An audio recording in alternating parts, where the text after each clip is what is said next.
uMnumzana Zuma utyhola esisibini ngokupapasha imeko yakhe yezempilo esithi oku kukunyasha umhlathi wama-41 wesiqendwana sesithandathu somthetho wegunyabantu lezotshutshiso. Amagqwetha kaMnumzana Zuma atyhola uadvocate Downer ngokuthela tsuphe uKaryn iinkcukacha zakhe zempilo. Both Karyn and advocate Downer will have an opportunity in court to respond to these accusations. These are very serious accusations, and indeed they carry a very heavy criminal sentence. Ukanti yona iNPA ithi aliyenzi into elinyathelo kwaye imxhasa ngokupheleleyo uadvocate Downer.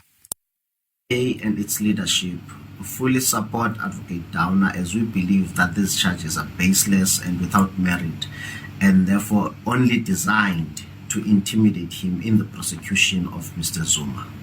Kulindeleke ukuba uadvocate Downer nonkosazana uKaryn bavela phambi kwenkundla ephakamileyo yaseMgungundlovu ngomhla we-10 ku-Okthobha.